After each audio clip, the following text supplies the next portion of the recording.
All right, back again, Luke here. And as you can see in front of you, we have out that Tekken Tag board that we wound up receiving in that lot recently. And I thought we could go ahead and try and tackle this one. If you remember, I'll go ahead and pop the power on here and let you see what it's doing. This is the one that is having some sync issues. Yeah, as you can see there, it kind of flashed something at the beginning. I don't know, I said the system, something, something, and then it just kind of stop, but it's playing with a green tint to it. And as it progresses, you can see the sync kind of try to line up, but it's not balancing out the colors at all. And even adding, let's see, a coin in here, you can see that the colors are there, but it's just really washed out. And it's just, it's not the way it should be.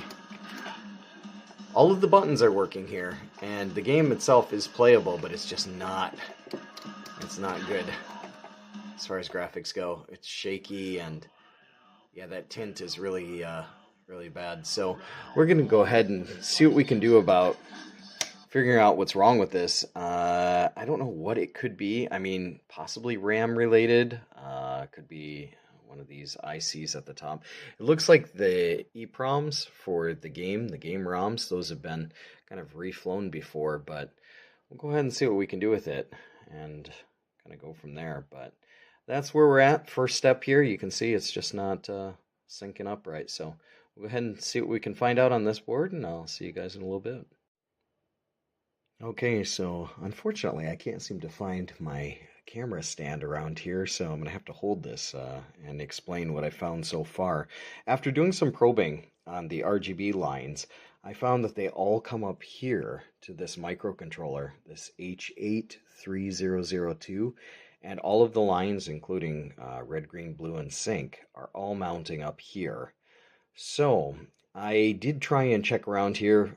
These two RAM chips, they seem to be fine. It is really difficult to try and probe this board because the ROM board sits on top here, and then the CPU board sits over here, so you don't really have a lot of space to kind of work around and check as you go, especially when having the power on. So you just kind of have to turn the power off, check, see what you can do with the power on and whatnot. But so far, this microcontroller seems to be a suspect. So what I'm going to do is I actually did order one of these before, and I have one here.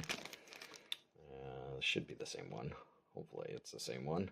We'll have to take it out and check it, but it should be the replacement for this.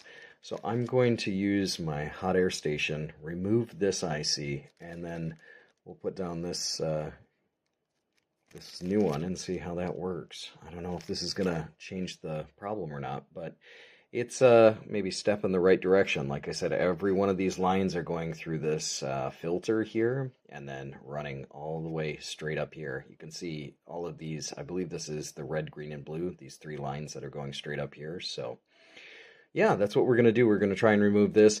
It's going to have to be done off camera because, like I said, I don't have my stand. But let's get on that, and I'll see you in a couple minutes. All right there, so I've just removed this QFP from the board. As you can see there, that's the original part number on the bottom. It's still quite hot. You can hear my rework station kind of, oh, there we go. It's kind of turned off. All right. But what I'm going to do next here is I'm going to try and go over all of these pads with a little bit of some fresh solder that has some, maybe fresh flux in it. And then we'll try and remove that off the board. That way, when we go to lay down this new one, it should sit flat and it shouldn't have any trouble sticking to the board. So that's the next step. Here's our other one. Ooh, still quite hot. So I'm going to get on that and see what we get after that. But I'll see you guys in a little bit. So as you can see here, we have our new IC in place, and I've gone over all of the legs to make sure that they're okay and making good continuity with the JAMA harness pins. Here's our old one in the bag here. So the next thing we're going to do is try and plug this thing in. Okay, so we have our new chip installed there. We've got our boards kind of placed on top, and I figured we could power this thing on and check some of that. So first time here, let's see if we get anything different.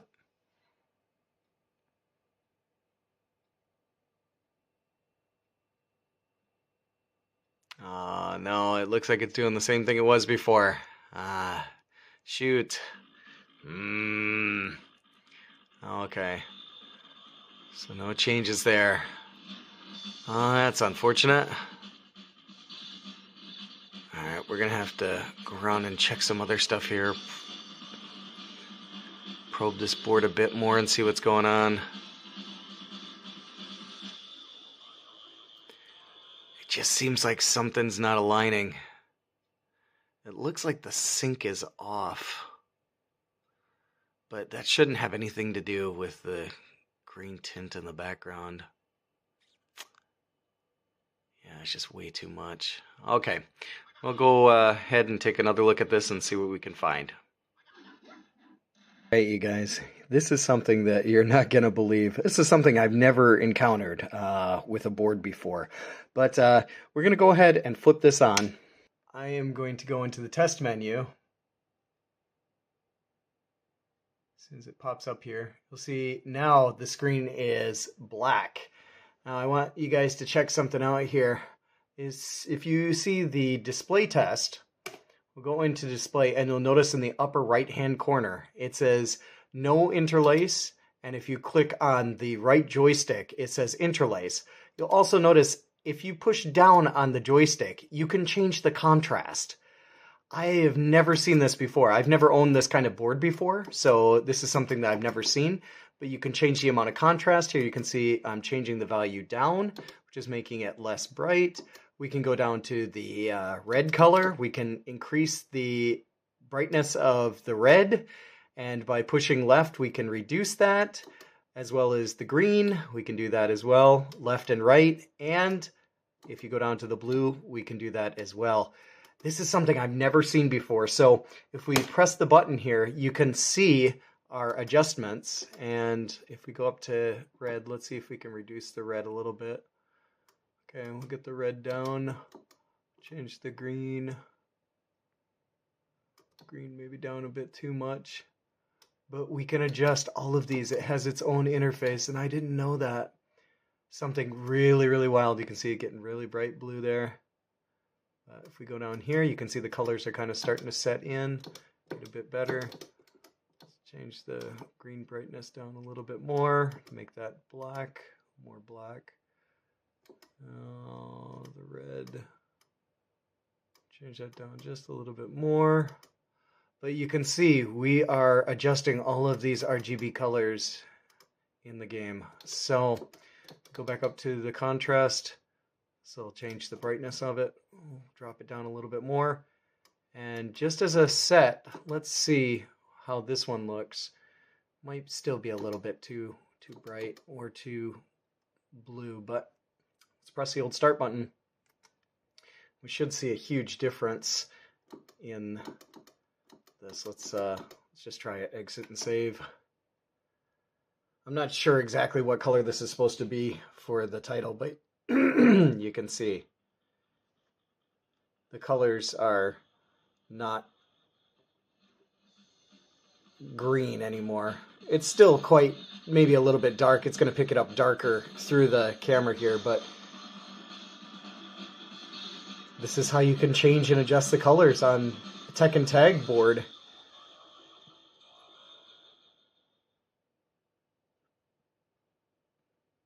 So the screen should come up. Yeah, we've got a black background. So this is the main problem. This is the problem with this board. You know, going through all this work here, you can see there was quite a bit of things that we did to try and change this up a little bit, but it has its own menu. So once again, let's see if we can change the contrast up a little bit more. Change the bright red. Let's see, what if we, let's put them all, can we do 1A for all of them?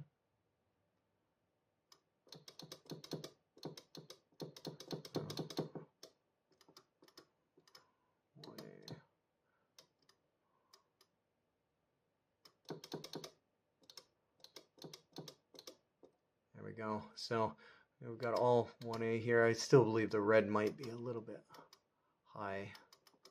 Feels like it's a little bit bright. But We'll leave it at just 1A. We'll see how that works. See if it changes anything. Press the start button. We'll go down here to exit and save. Like I said, I think the red's a bit bright, but you can see that's how we can change the game settings. So for anybody out there who has a Tekken Tag board and is experiencing color issues with the RGB, this is how you can fix it.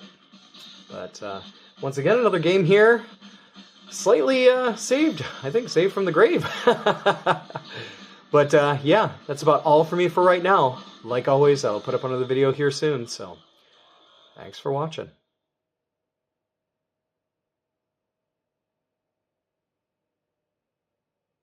That's a bit brighter. Cool stuff. And we can still do our fine tuning if we have to on our control box. So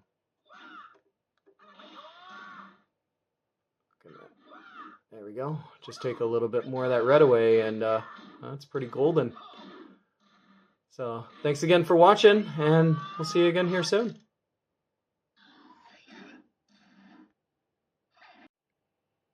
As a little added bonus, I just wanted to show you guys this thing with the colors a bit more tweaked in. So without further ado, let's pop this on and check some of that.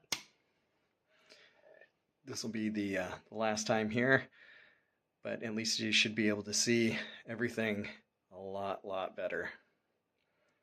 Still maybe a little bit bright, but that's coming through the camera here.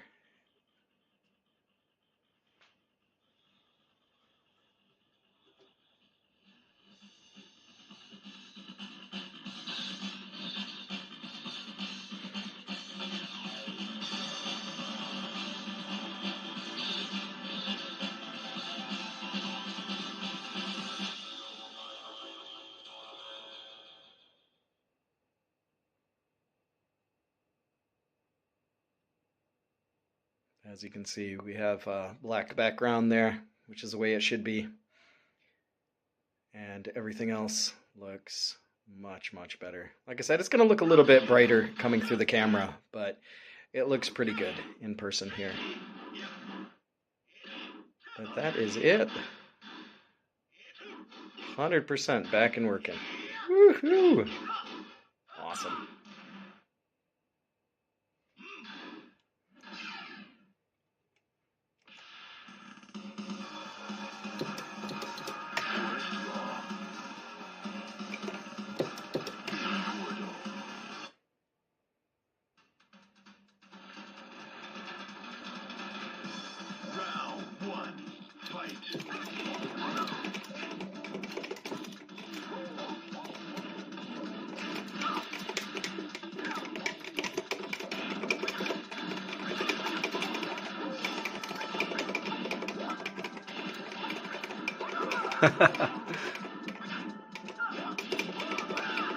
Whoa!